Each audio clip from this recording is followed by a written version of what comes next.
Oke, ini untuk yang kedua terkait dengan aksi nyata modul 3.2 ada pemimpin dalam pengelolaan sumber daya. Nah, di SMK Negeri 2 Kota Tasikmalaya khususnya jurusan Teknik Ketenagalistrikan. Kebetulan bersama saya di sini ada Bapak Ade sebagai Ketua Kompetensi Keahlian di jurusan Teknik Ketenagalistrikan.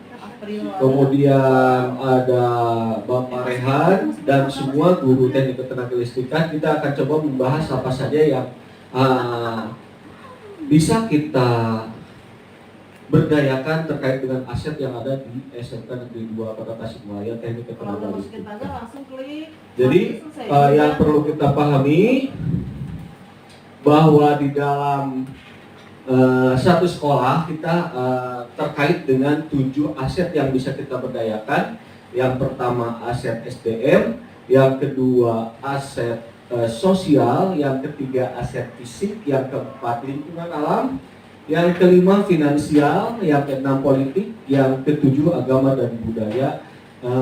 Kita bisa memberdayakan ini. Nah, sebelum kita buka apa saja yang ada di bawahnya, mungkin ada dari beberapa atau dari teman-teman yang bisa menjelaskan apa ini yang terkait dengan aset manusia dan lain sebagainya yang bisa diberdayakan pada saat memberikan pembelajaran kepada yang atau membuat program yang bisa berdampak kepada siswa.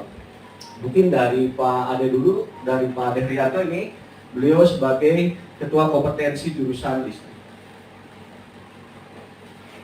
Baik, terima kasih Pak Kenda, terima kasih Bapak Ibu semua yang masih setia dan masih hadir dalam mengikuti program aksi nyata di calon guru penggerak ini, yaitu Pak Kenda Hermawan. Melihat dari tampilan, kemudian tadi tujuan aksi nyata yaitu mengoptimalkan 7 aset sekolah. Di antaranya ada manusia, sosial, fisik, lingkungan alam, finansial, politik, agama, dan budaya. Manusia, mungkin karena ini sekolah merupakan miniatur masyarakat, ya tentunya ada manusia. Manusianya mungkin ada sebagai tenaga pendidik dan tenaga kependidikan, kemudian ada siswa itu sendiri sebagai objek yang akan kita berikan pembelajaran, ya mulai dari dasar sampai lanjut seperti itu. Nah, hubungannya ini mungkin manusia, Pak Kenar mengangkat akan memberikan spirit atau akan memberikan sentuhan atau memberikan motivasi terhadap siswa agar siswa tadi bisa meningkatkan skill, attitude, knowledge-nya, agar apa yang ada di dalam kurikulum Merdeka khususnya di jurusan Teknik Ketenagalistrikan itu bisa tercapai dengan ini metode, strategi, dan pendekatan yang diberikan oleh Pak Kendar itu. Yang mudah-mudahan siswa diharapkan nanti bisa lulus mempunyai skill, mempunyai attitude, mempunyai knowledge yang diharapkan seperti itu. Itu saja dari saya. Terima kasih. Assalamualaikum warahmatullahi wabarakatuh.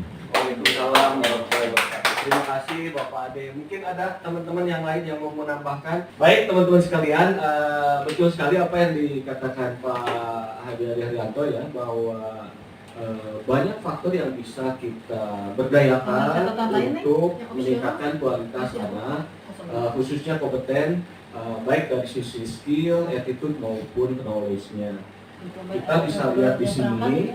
Belum ya? Tambahan aja katanya. Tadi modal manusia kita punya sangat luar biasa ya, kepala sekolah, guru pengawas, murid itu sendiri, tenaga kependidikan, orang tua wali, komite sekolah dan lingkungan masyarakat atau di lingkungan di luar sekolah.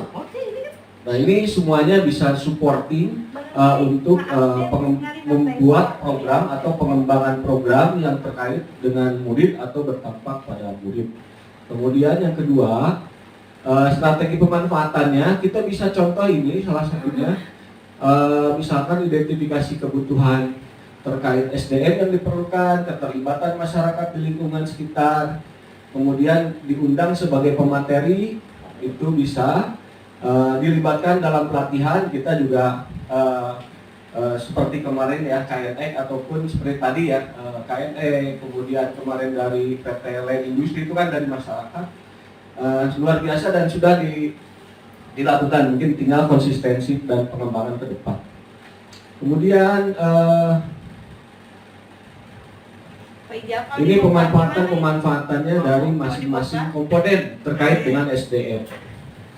Nah ini salah satu contoh, misalkan masyarakat sekitar sekolah ya, kemarin dilakukan dalam konteks peran masyarakat sebagai stakeholder bersifat eksternal adalah yang secara stakeholder itu berhubungan langsung dengan komunitas sekolah dan bisa diberdayakan. Misalkan ini terkait dengan Dinas Kehutanan Provinsi Jawa Barat, nah ikut menanam pohon bersama di sekolah seperti itu. Atau